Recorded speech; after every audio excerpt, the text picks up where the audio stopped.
20th episode നിത്യത, eternity. വെളിപ്പാട് പുസ്തകം 21-ാം അധ്യായം. ദൈവം ഈ പ്രപഞ്ചത്തിന്, തൻ്റെ ജനത്തിന് നൽകിയ എല്ലാ യുഗങ്ങളുടെയും പൂർത്തീകരണത്തിൻ്റെ ഒടുവിലായി വെച്ചിട്ടുള്ള ഒരു ദൈവിക പദ്ധതിയുടെയും ദൈവിക സാന്നിധ്യത്തിൻ്റെയും പൂർണ്ണതയാണ് നിത്യത, നിത്യവാസം. നിത്യത എന്നതിൻ്റെ അർത്ഥം എന്നേക്കും നിലനിൽക്കുന്നത്, ആദിയും അന്തവുമില്ലാത്തത് എന്നാണ്. ഇറ്റേണൽ, എവർലാസ്റ്റിംഗ് എന്ന് ഇംഗ്ലീഷിൽ പറയുന്നു. ഇതിൻ്റെ മൂലഭാഷയായ ഗ്രീക്ക് പദം ഐനോസ് എന്നാണ്. അത് ദൈവത്തിൻ്റേത് എന്നർത്ഥം. ആ ദൈവത്തിൻ്റെ ജീവൻ അത് നിത്യജീവനാണ്. ആദാമ്യവർഗത്തിന് നഷ്ടപ്പെട്ടു പോയ ആ ജീവൻ ക്രിസ്തുയേശുവിൻ്റെ പരമയാഗത്തിലൂടെ ദൈവം മനുഷ്യവർഗത്തിന് ലഭ്യമാക്കി.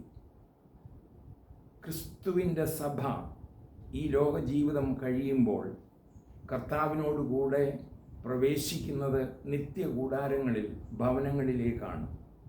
കർത്താവ് പറഞ്ഞു, യോഹന്നാൻ്റെ സുവിശേഷം 14:2, എൻ്റെ പിതാവിൻ്റെ ഭവനത്തിൽ അനേകം വാസസ്ഥലങ്ങളുണ്ട്.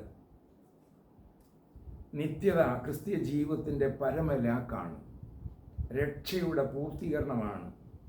ദൈവം തൻ്റെ മക്കൾക്ക് വാഗ്ദാനം ചെയ്തിട്ടുള്ളതാണ്. അത് ദൈവത്തിൻ്റെ ദാനമാണ്. നിത്യതയും നിത്യരാജ്യവും ലോകസ്ഥാപനത്തിന് മുൻപ് തൻ്റെ മക്കൾക്കായി ഒരുക്കിയിരിക്കുന്ന ഒന്നാണ്. ഈ നിത്യതയെപ്പറ്റി വെളിപ്പാട് പുസ്തകം 21-ാം അധ്യായം വ്യക്തമാക്കിയിരിക്കുന്നു. അതിൻ്റെ പ്രത്യേക ഒരുക്കങ്ങളും അതിൽ സംഭവിക്കുന്ന കാര്യങ്ങളുമാണ് രേഖപ്പെടുത്തിയിരിക്കുന്നത്.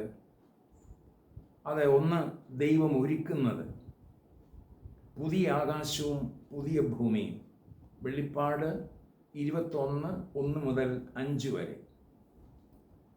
ഹർമഗദോൻ യുദ്ധത്തിൻ്റെ പരിണത ഫലമായും തുടർന്നുള്ള ദൈവത്തിൻ്റെ ഉഗ്രകോപത്താൽ കത്തിയഴിഞ്ഞ ഭൂമിയെ ഇല്ലായ്മ ചെയ്യുകയും അവയെല്ലാം പുതുതാക്കുകയും ചെയ്യും. ഭൂമിയെ ഇല്ലായ്മ ചെയ്തതും അവയെല്ലാം പുതുതാക്കുകയും ചെയ്യും. യെശയ്യാ പ്രവാചകൻ 65:17 മുമ്പുകൂട്ടി പ്രവചിച്ചിരിക്കുന്നു, ഇതാ ഞാൻ പുതിയ ആകാശവും പുതിയ ഭൂമിയും സൃഷ്ടിക്കുന്നു, മുമ്പിലത്തേവ ആരും ഓർക്കയില്ല, ആരുടെയും മനസ്സിൽ വരികയുമില്ല. പുതിയ നിയമത്തിൽ എബ്രായ ലേഖന കർത്താവും ഇതിനോട് ബന്ധപ്പെടുത്തി ഇപ്രകാരം പറയുന്നു. എബ്രായർ 1:10 മുതലുള്ള വാക്യങ്ങൾ എഴുതിയിരിക്കുന്ന, കർത്താവേ, നീ പൂർവ്വകാലത്ത് ഭൂമിക്ക് അടിസ്ഥാനമിട്ടു, ആകാശവും നിന്റെ കൈകളുടെ പ്രവൃത്തിയാകുന്നു. അവ നശിക്കും, നീയോ നിലനിൽക്കും. അവയെല്ലാം വസ്ത്രം പോലെ പഴകിപ്പോകും, നീയോ അനന്യൻ, നിന്റെ സംവത്സരങ്ങൾ അവസാനിക്കുകയുമില്ല. നിത്യതയിൽ ദൈവം എല്ലാം പുതുതാക്കുന്നു. അവർ God is a God of new things. വെളിപ്പാട് 21:1 വായിക്കുന്നത്, യോഹന്നാനെ ആത്മവ്യവസ്ഥയിൽ വൻമലയിൽ കൊണ്ടുവന്ന് കാണിച്ചു കൊടുത്തു. യോഹന്നാൻ പറയുന്നു, ഞാൻ പുതിയ ആകാശവും പുതിയ ഭൂമിയും കണ്ടു. ഒന്നാമത്തെ ആകാശവും ഒന്നാമത്തെ ഭൂമിയും ഒഴിഞ്ഞുപോയി, സമുദ്രവും ഇനിയില്ല. ആദിയിൽ ദൈവം ആകാശവും ഭൂമിയും സൃഷ്ടിച്ചു. ഉൽപ്പത്തി 1:1 വായിക്കുന്നു. അവിടെ സമുദ്രം സൃഷ്ടിക്കപ്പെട്ടതായി പറയുന്നില്ല. ദൂതന്മാരുടെ വാഴ്ചയ്ക്ക് ശേഷമാണ് ഭൂമി പാഴും ശൂന്യമായി കിടന്നത്. സൃഷ്ടിപ്പിന് ശേഷം എത്രനാൾ ഭൂമി പാഴും ശൂന്യമായി കിടന്നു എന്ന് രേഖപ്പെടുത്തിയിട്ടില്ല. പാഴും ശൂന്യമായ ഭൂമി വെള്ളത്താൽ മൂടപ്പെട്ടിരുന്നതായി രേഖപ്പെടുത്തിയിരിക്കുന്നു. 2-ാം ദിവസത്തെ സൃഷ്ടിപ്പിൽ ദൈവം വെള്ളങ്ങളുടെ മധ്യേ ഒരു വിധാനമുണ്ടാക്കി. വിധാനത്തിന് കീഴിലുള്ള വെള്ളവും വിധാനത്തിന് മീതെയുള്ള വെള്ളവും തമ്മിൽ വേർതിരിച്ചു. വിധാനത്തിന് ആകാശം എന്ന് പേരിട്ടു. ആകാശത്തിന് കീഴിലുള്ള വെള്ളത്തെ ഒരു സ്ഥലത്ത് കൂട്ടി. ഉണങ്ങിയ നിലത്തിന് ഭൂമി എന്നും വെള്ളത്തിൻ്റെ കൂട്ടത്തിന് സമുദ്രമെന്നും പേരിട്ടു എന്ന ഉൽപ്പത്തി 1:7-10 വരെ രേഖപ്പെടുത്തിയിരിക്കുന്നു. ആദിയിൽ സമുദ്രത്തെ ദൈവം സമുദ്ര എന്ന നിലയിൽ സൃഷ്ടിക്കാത്തതുപോലെ നിത്യതയിലും സമുദ്രമില്ല. വെളിപ്പാട് 21:11 അവൻ്റെ സന്നിധിയിൽ നിന്ന് പഴയ ഭൂമിയും ആകാശവും ഓടിപ്പോയി എന്നെഴുതിയിരിക്കുന്നു. ആകാശവും ഭൂമിയും എങ്ങനെ അല്ലെങ്കിൽ എന്തുകൊണ്ട് ഒഴിഞ്ഞുപോയി? ഇപ്പോഴത്തെ ആകാശം മലിനീകൃതമാണ്. കാരണം സ്വർഗത്തിൽ നിന്ന് തള്ളപ്പെട്ട ദൂതന്മാർ സ്വൈരവിഹാരം നടത്തിയ സ്ഥലമാണ്. മാത്രമല്ല, മനുഷ്യർ തങ്ങളുടെ അഹങ്കാരത്തിൽ ദൈവത്തെ വെല്ലുവിളിച്ച് ബാഹ്യാകാശ സഞ്ചാരം നടത്തിയതുമാണ്. റഷ്യൻ ബാഹ്യാകാശ സഞ്ചാരിയായ യൂറി ഗഗാറിൻ ആദ്യമായി ചന്ദ്രനിൽ എത്താൻ യാത്ര ചെയ്യുമ്പോഴും ആകാശമണ്ഡലത്തിലെത്തി പറഞ്ഞത്, ഞാനിവിടെ എല്ലാം ദൈവത്തെ തപ്പി നോക്കി, അങ്ങനെ ഒരു ദൈവത്തെയും കണ്ടെത്തിയില്ല. അവന് ചന്ദ്രനിൽ കാലുകുത്തുവാൻ ദൈവം അനുവദിച്ചില്ല. മറിച്ച് ചന്ദ്രനിൽ ആദ്യമായി കാലുകുത്തിയ അമേരിക്കയിലെ ബാഹ്യാകാശ സഞ്ചാരി നെയിൽ ആംസ്ട്രോങ് ലോകത്തോട് പറഞ്ഞത്, ദൈവമുണ്ട്, ഞങ്ങൾ ചന്ദ്രനിൽ കാലുകുത്തിയതല്ല വലിയ കാര്യം, ദൈവപുത്രൻ സ്വർഗോന്നതി വെടിഞ്ഞ് ഭൂമിയിൽ വന്ന് കാലുകുത്തിയത് ആണ് അതിനെക്കാട്ടിൽ വലിയ അത്ഭുതം. ഇങ്ങനെ പാപത്താൽ ബാധയേറ്റ മലിനീകൃതമായ ആകാശത്തെ ദൈവം മാറ്റും. പുതിയ സ്വച്ഛതയുള്ള ആകാശ സംവിധാനം അന്തരീക്ഷം ഉത്ഭവിപ്പിക്കും. സഹസ്രാബ്ദ വാഴ്ചയ്ക്ക് ശേഷം ഗോഗ് മാഗോഗ് യുദ്ധത്തിൽ ആകാശത്ത് നിന്ന് തീ ഇറങ്ങി ഭൂമിയെയും അതിലുള്ള പണികളെയും ദുഷ്ടസാത്താന്യ ശക്തികളെയും ദഹിപ്പിക്കുന്നത് വെളിപാട് പുസ്തകം 20:9 കാണുന്നുണ്ട്. പത്രോസ് അപ്പോസ്തലൻ മുന്നമേ 2 പത്രോസ് 3:10 പറയുന്നു, ആകാശം കൊടുമുഴക്കത്തോടെ ഒഴിഞ്ഞുപോകും, മൂലപദാർത്ഥങ്ങൾ കത്തിയഴിയും, ഭൂമിയും അതിലുള്ള പണിയും വെന്തുപോവുകയും ചെയ്യും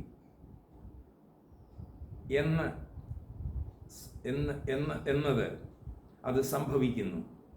ഭൂമിയുടെ ഉള്ളിലുള്ള സ്ഫോടന വസ്തുക്കളായ മണ്ണെണ്ണ, കൽക്കരി, പെട്രോൾ, പൊട്ടാസ്, ഗന്ധകം മുതലായ വസ്തുക്കൾ തീപിടിച്ച് അഗ്നിപർവ്വതമായി പൊട്ടി ഭൂമിയെ ചുട്ടരിക്കുന്നതും ആകാശത്ത് നിന്ന് തീ ഇറങ്ങി ഭൂമിയെ ദഹിപ്പിക്കുന്നതിലൂടെയും സകല പാപ സാത്താന്യ ശക്തികളും അതിൻ്റെ ശാപവും ഉന്മൂലനം ചെയ്യപ്പെടുന്നത് സംഭവിക്കുന്നു.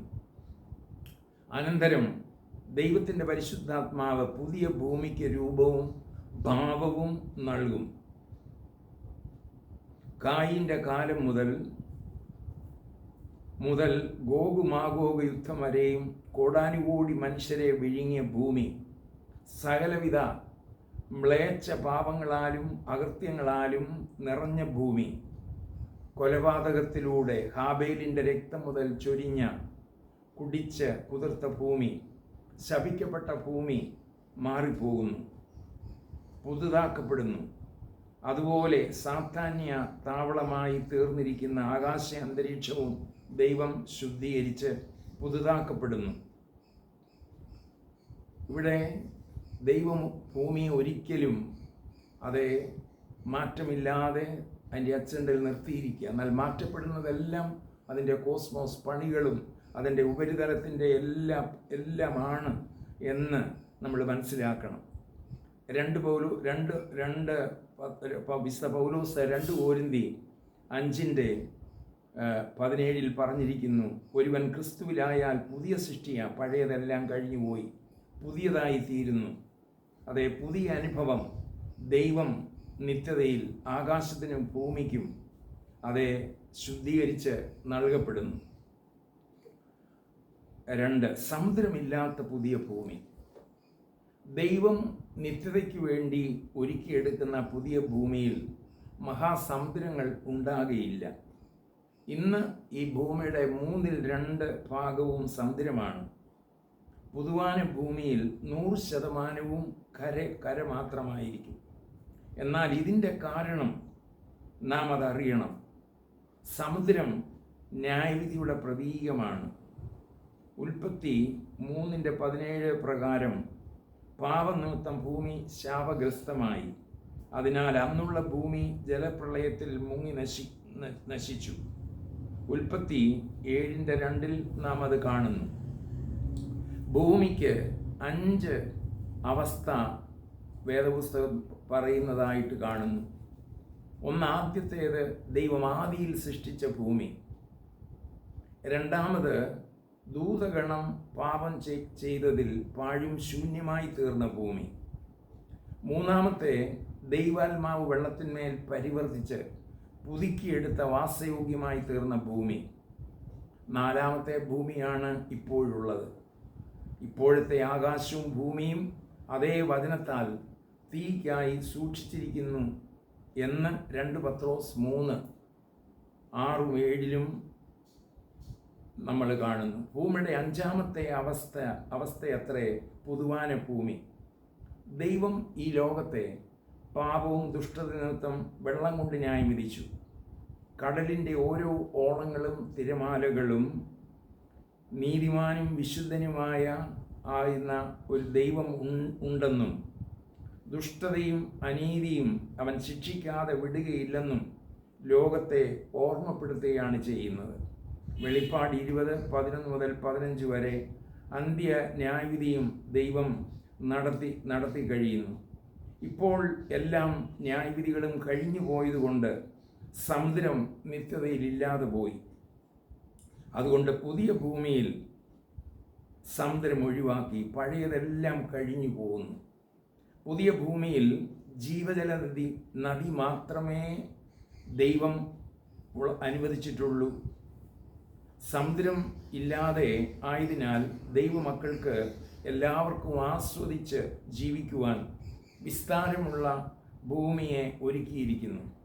ആർക്കും ഇടുങ്ങിയിരിക്കുവാനോ സ്ഥലം പോരാതെ വരികയോ ചെയ്യുകയില്ല. 3. പുതിയ യെരൂശലേം എന്ന വിശുദ്ധ നഗരം.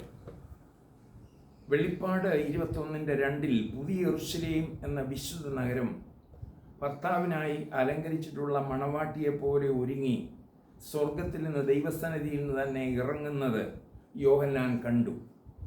വേദപുസ്തകം പഠിക്കുമ്പോൾ അബ്രഹാമാണ് ഈ അടിസ്ഥാനമുള്ള നഗരം ദർശിച്ച് അതിനായി കാത്തിരുന്നത്.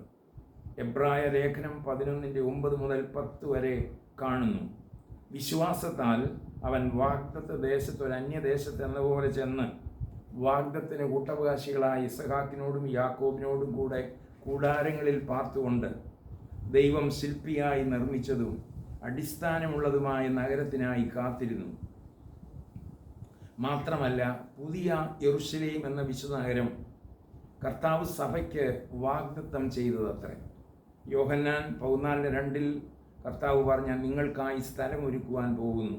എൻ്റെ പിതാവിൻ്റെ ഭവനം അനേകം വാസസ്ഥലങ്ങളുണ്ട്. അതിൻ്റെ ശില്പി ദൈവമാണ്.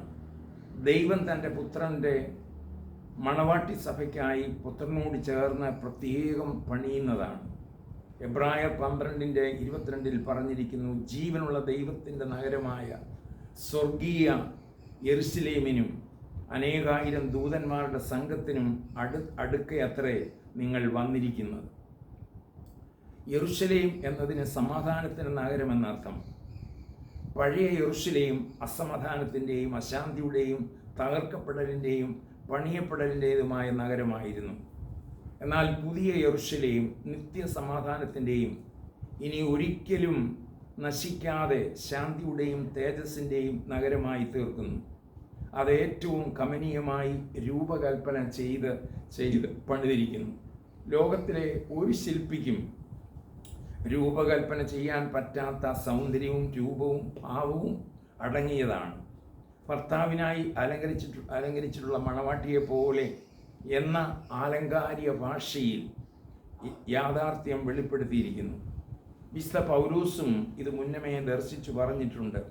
2 കൊരിന്ത്യർ 5:1 പറയുന്നു, കൂടാരമായ ഞങ്ങളുടെ ഭവഭവനം അഴിഞ്ഞു പോയാൽ കൈപ്പണിയല്ലാത്ത നിത്യഭവനമായി ദൈവത്തിൻ്റെ ദാനമായ ഒരു കെട്ടിടം ഞങ്ങൾക്ക് സ്വർഗത്തിലുണ്ടെന്നറിയുന്നു. ഈ നഗരം പുതുവാന ഭൂമിയിൽ സമയമെടുത്ത് പണി തീർത്തതല്ല, കൈകൊണ്ട് പണിഞ്ഞതുമല്ല. ഇന്നത്തെ ആധുനിക സാങ്കേതിക വിദ്യപ്രകാരം കെട്ടിടങ്ങൾ എവിടെയോ പണിത് ഭാഗങ്ങൾ വന്ന് കൂട്ടിച്ചേർക്കുകയും അതുപോലെ വലിയ ബ്രിഡ്ജസ് ഭാഗങ്ങൾ പണിഞ്ഞ് കൂട്ടിച്ചേർത്ത് പണി തീർക്കുന്നത് നമുക്ക് ലോകത്തിൽ കാണാനായിട്ട് സാധിക്കും. എന്നാൽ ലോകത്തിലെ എല്ലാ സാങ്കേതിക വിദ്യയ്ക്കും സമാനതകളില്ലാത്ത സ്വർഗത്തിൽ ദൈവസന്നിധിയിൽ പണിത് സ്വർഗത്തിൽ നിന്ന് ഇറങ്ങി വരുന്ന നഗരമായിട്ടാണ് യെരൂശലേം വിശുദ്ധ നഗരം കാണപ്പെടുന്നത്. അത് കൈകളാൽ തീർക്കപ്പെടാത്തതാണ് എന്ന് തിരുവചനം ഘോഷിക്കുന്നു. 4. പുതിയ യെരൂശലേം എന്ന നഗരത്തിലെ ദൈവിക കൂട്ടായ്മ, ഫെലോഷിപ്പ്. വെളിപ്പാട് 21:3. സിംഹാസനത്തിൽ നിന്നൊരു മഹാശബ്ദം പറയുന്നതായി ഞാൻ കേട്ടത്, ഇതാ മനുഷ്യരോടുകൂടെ ദൈവത്തിൻ്റെ കൂടാരം, അവൻ അവരോടുകൂടെ വസിക്കും, അവർ അവൻ്റെ ജനമായിരിക്കും, ദൈവം താൻ അവരുടെ ദൈവമായി അവരോട് കൂടെ ഇരിക്കും. പുതിയ യെരൂശലേം എന്ന വിശുദ്ധ നഗരത്തിൽ ദൈവസാന്നിധ്യം പൂർണ്ണതയിൽ വെളിപ്പെട്ട് കിട്ടുന്നു.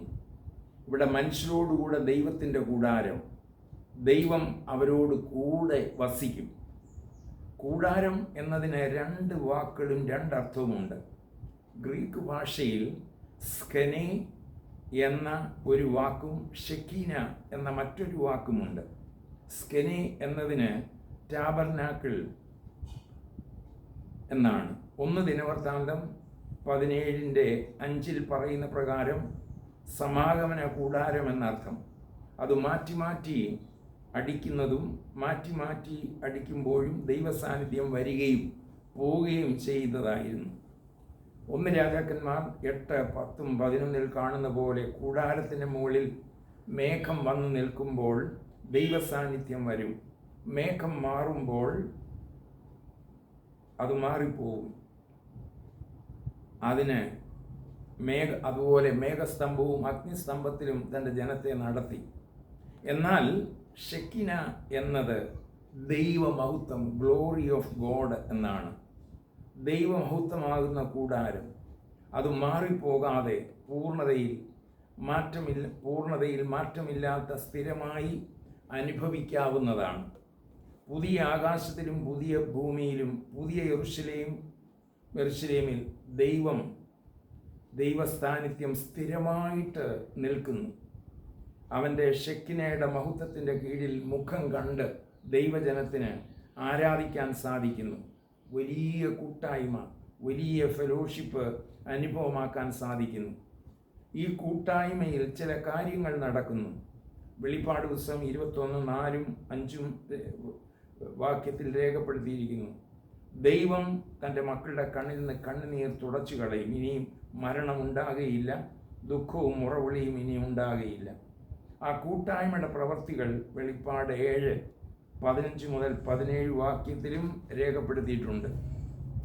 അവർ ദൈവത്തിൻ്റെ സിംഹാസനത്തിൽ മുമ്പിലിരുന്ന് അവൻ്റെ ആലയത്തിൽ രാപ്പകൽ അവനെ ആരാധിക്കുന്നു. സിംഹാസനത്തിൽ ഇരിക്കുന്നവർ അവർക്ക് കൂടാരമായിരിക്കും. ഇനി അവർക്ക് വിശക്കുകയില്ല, ദാഹിക്കുകയില്ല, വെയിലും യാതൊരു ചൂടും അവരുടെ മേൽ തട്ടുകയില്ല. സിംഹാസനത്തിന് മധ്യേയുള്ള കുഞ്ഞാട് അവരെ മേയിച്ച് ജീവജലത്തിൻ്റെ ഉറവുകളിലേക്ക് നടത്തുകയും ദൈവം താൻ അവരുടെ കണ്ണിൽ നിന്ന് കണ്ണുനീരെല്ലാം തുടച്ചു കളയുകയും ചെയ്യും.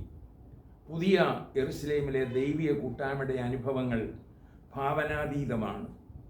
1. രാപ്പകലുള്ള ആരാധന. ദൈവജനം ദൈവത്തിൻ്റെ സിംഹാസനത്തിൻ്റെ മുമ്പിൽ ആലയത്തിൽ രാപ്പകൽ ദൈവത്തെ ആരാധിക്കുന്നു. 2. കണ്ണുനീർ തുടയ്ക്കപ്പെടുന്നു. ദൈവജനത്തിൻ്റെ കണ്ണുനീർ നിത്യമായി തുടയ്ക്കപ്പെടും. യെശയ്യാവ് 25:10 പറഞ്ഞിരിക്കുന്നു, അവർ ആനന്ദവും സന്തോഷവും പ്രാപിക്കും, ദുഃഖവും നെടുവീർപ്പും ഓടിപ്പോകും. യെശയ്യാപ്രവചനം 65:19 പറയുന്നു, ഇത് മുന്നമേ പറഞ്ഞു, ഞാൻ യെരൂശലേമിനെ കുറിച്ച് സന്തോഷിക്കും, കരച്ചിലും നിലവിളിയും ഇനി അതിൽ കേൾക്കുകയില്ല. യെശയ്യാവ് 25:8 പറയുന്നു, യഹോവയായ കർത്താവ് സകല മുഖങ്ങളിൽ നിന്നും കണ്ണുനീർ തുടയ്ക്കും. മറ്റൊന്ന്, മരണമുണ്ടാകുകയില്ല. യെശയ്യാപ്രവാചകൻ 25:8 മുന്നമേ പറഞ്ഞിരിക്കുന്നു, അവൻ മരണത്തെ സദാകാലത്തേക്കും നീക്കിക്കളയും. 4, ജഡീയ ശരീരത്തിൻ്റെ ദാഹവും വിശപ്പും ചൂടും വിയർപ്പും ഒന്നും അവിടെയില്ല. യെശയ്യാവ് 49:10 മുൻകൂട്ടി പറഞ്ഞിരിക്കുന്നു, അവർക്ക് വിശക്കുകയില്ല, ദാഹിക്കുകയുമില്ല. അവരെ വഴി നടത്തുകയും നീരുറവയ്ക്കരികെ കൊണ്ടുപോവുകയും ചെയ്യും. കർത്താവ് മുന്നമേൽ പറഞ്ഞത് യോഹന്നാൻ 6:35 എൻ്റെ അടുക്കൽ വരുന്നവന് വിശക്കുകയില്ല, എന്നിൽ വിശ്വസിക്കുന്നവൻ ഒരു നാളും ദാഹിക്കുകയില്ല. 5, ജീവജലത്തിൻ്റെ ഉറവിലേക്ക് അവരെ നടത്തപ്പെടും. പുതിയ ആകാശത്തിലും ഭൂമിയിലും വസിപ്പാൻ യോഗ്യരായവർ ഈ ഭൂമിയിൽ വിശ്വാസം മൂലം പീഡയും കഷ്ടതയും വിശപ്പും ദാഹവും വെയിലും ചൂടും അനുഭവിച്ചവരാണ്. മഹാകഷ്ടത്തിലൂടെ വന്നവരാണ്. ഇപ്പോൾ അവർ നിത്യതയുടെ ശീതളമായ ഛായയിൽ വിശ്രമവും സൗഖ്യവും സന്തോഷവും അനുഭവിക്കുന്നു. ജീവജലം എന്നത് പരിശുദ്ധാത്മാവിൻ്റെ സമ്പൂർണ്ണ ഫലമാണ്. കുഞ്ഞാടായ രക്ഷകനായ കർത്താവ് അവരെ ജീവജലത്തിൻ്റെ ഉറവയിലേക്ക് തന്നെ നടത്തും. പരിശുദ്ധാത്മാവിൻ്റെ സന്തോഷത്തിൽ നിർവൃതി പ്രാപിക്കുവാനും ഇടയാകും. അടുത്ത 21-ാം എപ്പിസോഡിൽ പുതിയ യെരൂശലേം എന്ന വിശുദ്ധ നഗരവും അതിൻ്റെ ബാഹ്യ ഘടനയുടെ വർണ്ണനയാണ് വെളിപ്പാട് 21 വീണ്ടും കാണുന്നത്.